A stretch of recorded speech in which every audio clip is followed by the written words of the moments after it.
이 3장의 주제는 모세보다 뛰어나신 그리스도란 주제예요. 3장 전체로 보면. 그래서 우리 모세란 이름이 4번이나 언급되어 있습니다. 우리 2장은 이 성육신 하신 예수님이 천사보다 잠깐 동안 못하지만은 천사보다 우월하다, 이것을 가르쳐 주셨어요. 2장에서는.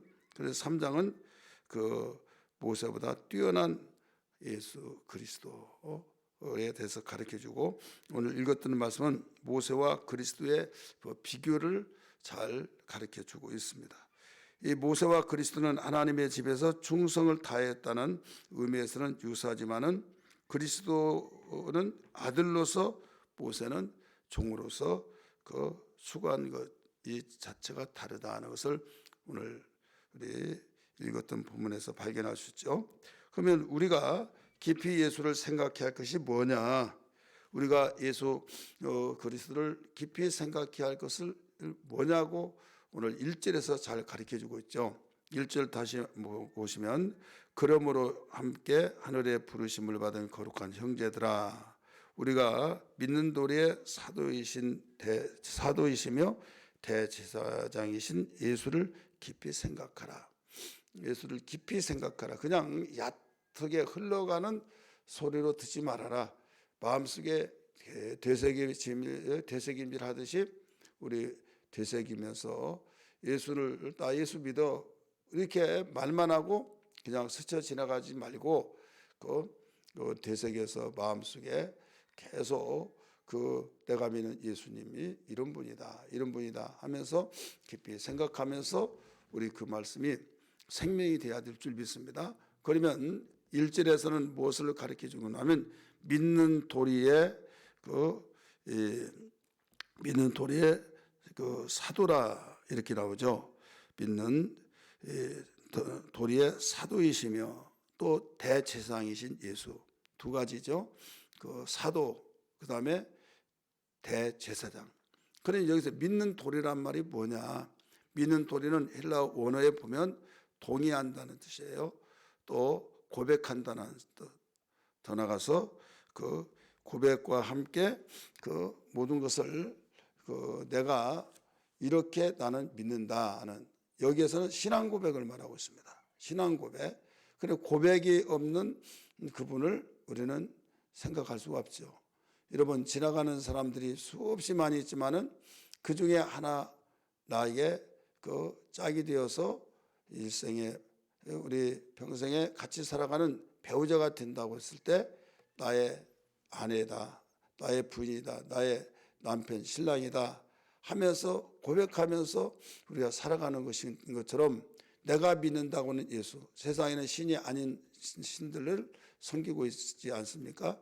세상에는 유일한 신은 여호와 하나님밖에 없는데 내가 섬기는 신이 따로 있다 하면서 그 신들이 인도에는 3억 5천이 넘는다 이거죠. 그런데 다 신이 아닌 것이 없다시피 하는 정도. 여러분, 여기에서 3억 5천을 한번 찾아보세요. 신이 아닌 것이 없어요. 다 불빛만 보더라도 참 이상하다, 신기하다. 불빛이 또 신이고, 인도에는 모든 것이 다 신이에요. 근데 그런 신들이 많이 있지만은 그 나름대로 고백을 하잖아요. 고백. 그런데 세상 신들도 그런데 참신이신 예수 그리스도를 우리가 그냥 고백하지 않냐고, 믿는 도리가 없이 내가 그냥 믿는다, 이건 가짜다 이거죠. 반드시 이 고백이 돼야 된다. 어떤 고백? 신앙 고백이 돼야 된다. 내 신앙의 고백의 대상으로서 고백이 없으면 안 되죠. 지나가는 사람이 다 있지만은 내가 고백할 수 없듯이, 그러나 유일하게 내가 고백해야 할 자가 있다 이거죠. 항상 눈 뜨면 보고 나를 낳으시고 길러신 나의 아버지라고 고백하고, 또 이 남편이라고 고백하고, 아들이라고 고백하고, 가지가지 나에게 고백하는 그 대상은 잊을 수가 없는 거죠. 그러므로 우리 신앙 고백이, 베드로가 왜 축복받았습니까? 신앙 고백 때문에 그렇잖아요. 세상 사람이 나를 누구라 하더냐 했을 때 그 고백들은 다 주님이 마음에 흡족한 고백이 아니었어요. 그러나 너희들은 나를 누구라 하더냐? 베드로가 주는 그리스도시요 살아계신 하나님의 아들이십니다 라고 했을 때 바요나 시몬아 네가 복이 있다 하면서 엄청난 축복을 해주셨듯이 우리는 이 고백이 필요하다. 그래서 믿는 돌이, 이걸 신앙 고백이라는 뜻을 가지고 있다고 그랬죠. 그러면서 사도이시며, 우리가 예수를 믿고 생각할 것은 예수면 사도이시다. 왜 사도냐? 12제자만 사도인 줄 알았는데 여기서 예수님이 사도라고? 나 처음 들어봤네. 이런 사람들이 없지 않아 있을 거예요. 여러분 어떤 의미에서 그 사도인가 하면, 여기에서 사도라고 하는 원뜻은 아포스톨로스라고 하는 그 원어인데, 아포스톨로스 이 뜻이, 헬라어 아포스톨로스는 한국말로 표시하면 보내심을 받은 자, 이 뜻이에요. 보내심을 받은 자. 사도도 보내심을 받은 자고 전도자도 보내심을 받은 자죠. 그래서 원어는 똑같은 맥락을 가리키고 있어요. 내가 너희를 보내노라. 아버지가 나를 보낸 것처럼 내가 너희를 보내노라. 제자들에게 세상으로 보내잖아요. 이게 바로 사도예요. 그리고 우리는 전도할 때 그 나가자 전하자 하면서 우리 구호를 외치고 나가잖아요. 지금 보내잖아요. 그래서 예수님의 명령을 따라서 우리가 함께 나가는 그 자체가 지금 사도예요. 그래서 이 어원적인 측면에서는 예수님을 직접 따라다니면서 제자가 사도다. 하나 그래서 바울 사도는 사도가 아니다 해서 비판을 했잖아요. 왜 내가 사도가 아니야? 나 사도의 표가 있다. 고린도후서 13장 13절의 말씀 보니까 사도의 표가 오래 참음과 능력 행함과 표적을 행한 것이다. 내가 사도가 아니면 이걸 어떻게 행할 수 있느냐 하면서 나도 사도다. 그래서 자칭 사도다 이런 말을 많이 듣지 않습니까? 여기서 예수님은 하나님이 보내셔서 오셨다 이거예요. 여러분 요한복음 5장에 보면 나를 보내신 이의 뜻을 따라 뜻대로 이런 말 많이 하잖아요. 하나님의 거룩한 뜻이 있는데 그 뜻을 어떻게 이루시냐? 하나님께서 아들을 보내셔서 십자가에 못 박혀 죽게끔 보내셨어요. 이것은 세상을 구원하라고, 마귀를 박멸시키라고 보내주셨어요. 그래서 십자가에 죽으실 때 다 이루었도다 이거예요. 다 이루었도다. 그래서 예수님은 이 히브리 기자가 사도이시다 이것을 강화시킨 거예요. 아무리 내가 가더라도 누가 보내지 않고 가면 그 권위가 없는 거예요. 각각해서 보내서 왔습니다. 회장님이 보내서 왔습니다. 그러면 그 사람은 하나의 개인의 이름으로 가면 그냥 친구고 또 혹은 아는 사람이고 명함 보고 이런 사람이구나 하지만은 누가 보내서 왔습니다. 그 보내는 자가 이 권세가 있고 힘이 있고 또 유명한 사람이고 또 존경한 사람이고 그러면 그분을 생각하지 보냄을 받는 사람은 신분없고 단. 그래서 예수님은 아버지와 함께 영광을 누리고 계셨었는데 보냄을 받고 오셔서 만신창이가 되었죠. 멸시천대 받고 버림을 받고 치욕을 당하고 이런 가운데 그래도 보냄을 받은 그 뜻이 죽으라고, 죽어야만 죄인을 살릴 수 있다. 죽어야만 그 죄인을 살리고 뒤처리도 잘해야 된다. 네가 아무리 구원시킨다 할지라도 마귀가 있으면 또 일을 한다. 그러니 박멸시켜버리라 이거죠. 그래서 도둑질하기 쉬고 멸망시키는 마귀를 박멸하고 또 그게 종으로 있던 모든 사람들을 온 인류는 영적으로 마귀의 종이 되지 않습니까? 영적으로 마귀의 자식인데 너희는 너희 아비 마귀에서 났다 했던 말씀처럼, 그런데 예수님이 그 모든 것을 다 이루었어요. 이룬 것이 그냥 이룬 것이 아니라 보냄을 받고 그 뜻대로 이루었다 이거예요. 그래서 십자가에 죽을 때 다 이루었도다 이렇게 고백을 했던 것입니다.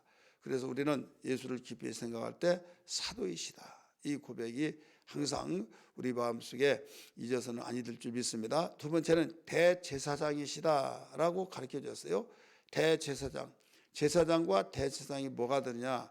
제사장은 성소까지 들어가지만 대제사장은 지성소까지 들어가는 거예요. 지성소는 하나님을 뵙는 곳이에요. 그렇기 때문에 지성소에서 일을 하신데 하나님과 대면해서 이 모든 것을 죄인과 하나님과의 중재 역할을 한 겁니다.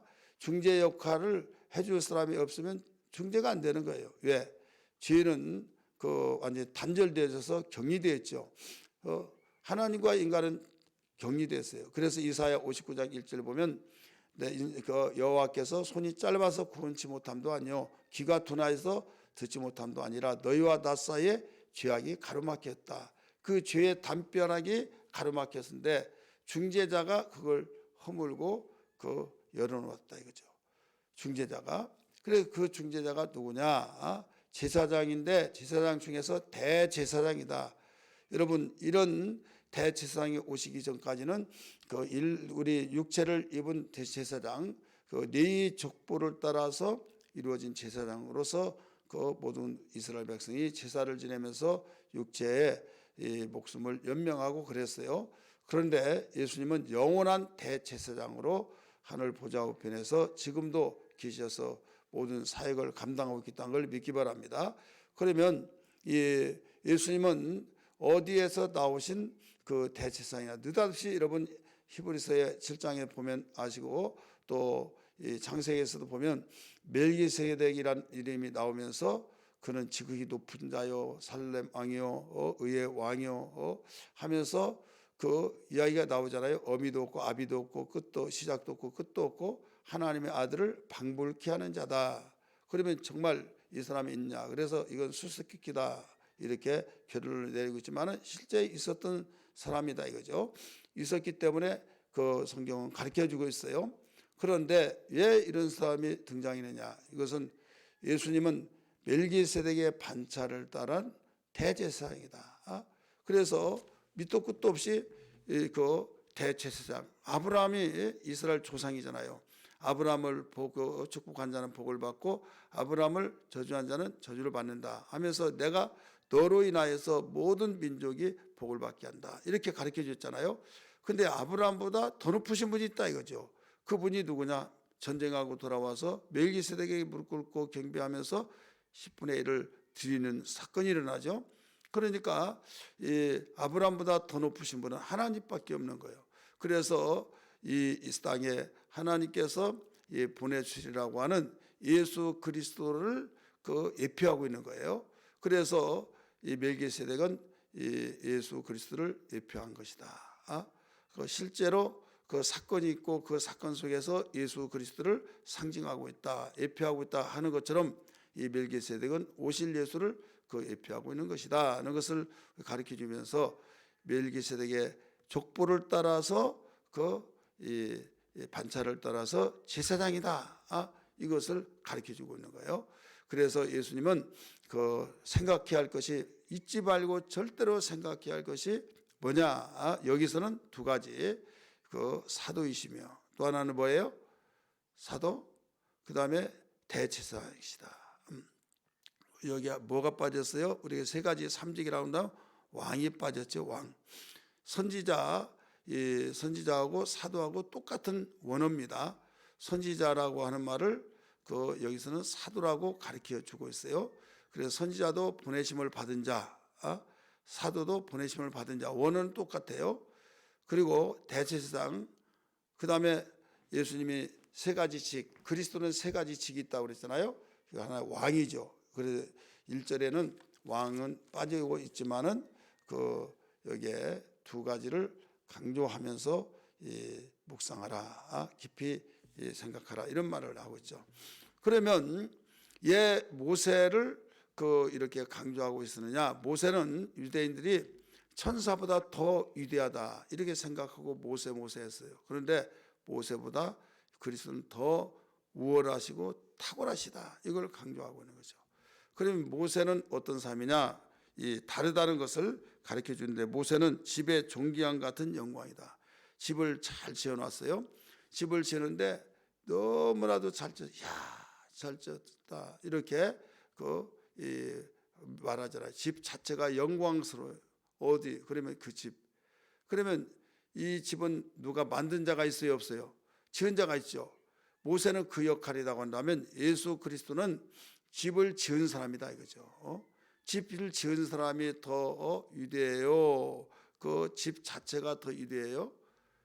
여러분, 그림이 더 아무리 잘 그려지고 감탄을 하고 하지만은 그림보다도 그림을 그린 사람이 더 훌륭한 것처럼, 여러분, 이 모세도 예수 그리스도도 그 보내심을 받은 것은 똑같은 유사점이 있지만은 상이점은 뭐냐면, 다른 점은 모세는 집이 자체가 영광스러운 것은 그런 영광이지만은, 그러나 피조물이다.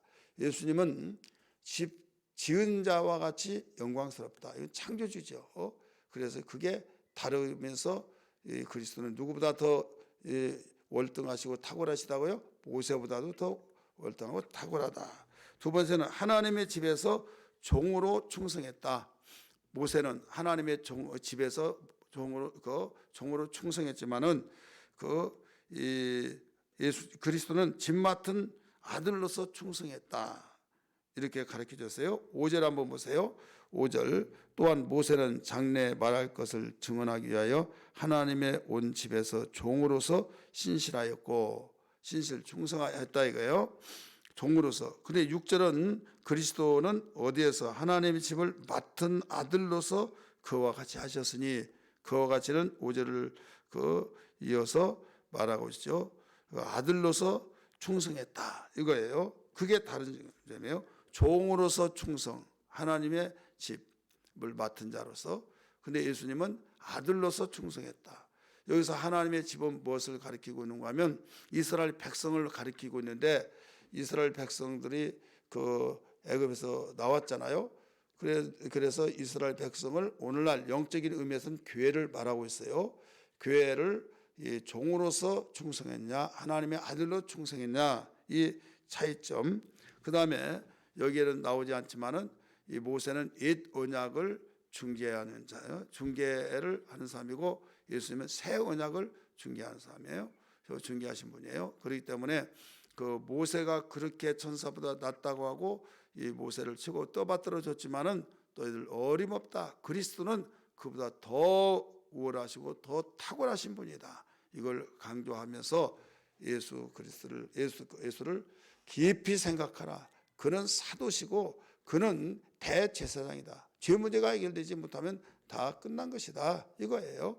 오늘 예수를 깊이 생각하는 귀한 근거를 가지고 오늘 기도하는 아침 되기를 주여 여러분 축원합니다. 기도하겠습니다.